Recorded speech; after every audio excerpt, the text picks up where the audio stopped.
What up? Yeah, last time, if you saw my other videos, we had installed the front mount intercooler. See, I installed the dual port blow-off valve already. What else? We did the internal wastegate delete bracket on the turbo. We did the external wastegate, which is down there, Turbo Smart. We installed the 44mm up pipe, the cross pipe. Those are Grimmspeed.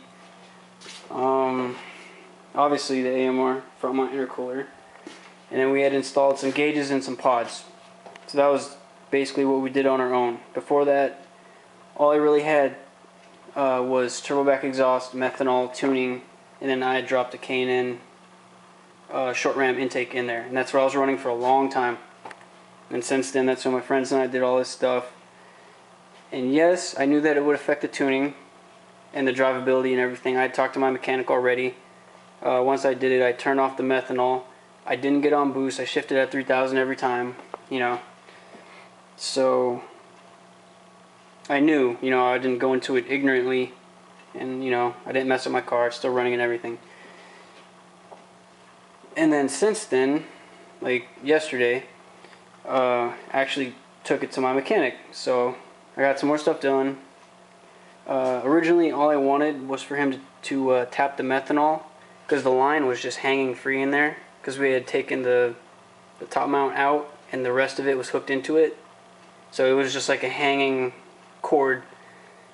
And then so he tapped that, and then I just wanted a methanol tap and then to tweak the tune so that the car would run, you know, decent, you know, at least until I can get the rest of the parts and do the final build. But, you know, they ended up going above and beyond and put in more parts that I already had, and they were pretty quick. So one of them, the new addition, is the Grimmspeed lightweight crank pulley.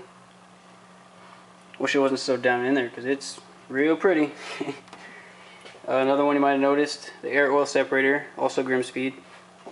Actually just kind of rerouted the lines a little, you know, trying to clean it up, but keep it off, you know, the actual engine. It's kind of hard to do it neat. I mean, you know, you got lines running across from one side to the other. You know, unless you do like, what do you call it, wire tuck or whatever, but, you know, we're just popping it on quick. Another thing, 3-bar map sensor. Again, I had all these parts, I just hadn't put them on yet. A lot of these you have to have a tune afterwards. Grimmspeed electronic boost controller, the 3-port. Man, what else? Oh, and then the Walbro 255 fuel pump, which is in the trunk. And then, of course, methanol tap. So right there, right in front of the throttle body. And it was increased from a size 4 nozzle to a 7. And then, of course, a tune, you know. So again, I only came there for a methanol tap and a tune. I ended up getting way more. And it's set at 20 pounds right now, I believe, for the boost. The one problem we were really encountering was external wastegate. It's a 45mm, but it's able to fit onto a V-band 44mm up pipe, I believe. And my mechanic was saying that the clamp, he thinks, isn't as good as it should be. So, you know, he's gonna put a better one on there, so it'll seat it better to the up pipe. And then another thing is, it only came with a 7 psi spring, and I had another one, another 7. Luckily, it was a different type, because in the Turbo Smart you can fit 3 springs at the same time: an inner one, a middle one, and an outer one. The one it comes with is a middle, and the one that I have extra was a inner. So I'm actually going to place an order for a 10-pound outer. So combined, that'll be a 24-pound spring combination. So hopefully that'll help with the tuning. But he said that when he was trying to tune it with just a 7-pound, the wastegate was cracking open. I mean, it was like 1 pound of boost, and it was already cracking open. So it was really hard for him to get a tune. So he actually had to break the entire thing apart, I forget what the piece is, but he took it off, and then he kind of filed it down and shortened it, so the play is less, so that it could close shut easier. So yeah, buyer beware. Turbo Smart's solid. I mean, I have the blow off valve right here, the dual port, but he recommends tile or teal or however you want to pronounce it.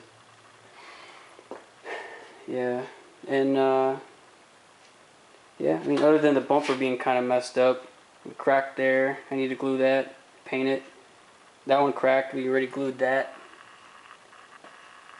Bumper's a little, yeah, I think when this is all done, all the building, all the hard stuff, I'm just going to get a new bumper. I haven't decided what type though, especially if I'm going to go cold air intake, which I pretty much have to, get a bigger piping and all that. But I don't know, we'll see. It depends on the rain and stuff too. Last thing I want is to get water in my intake and in my engine. Yeah. So yeah, that's pretty much where it's at right now. Yeah. Oh, and for the record, before I added all this stuff, the intercooler piping, the blow-off valve, the iridium spark plugs, external wastegate, all that, I already knew it was going to change the tuning of the car.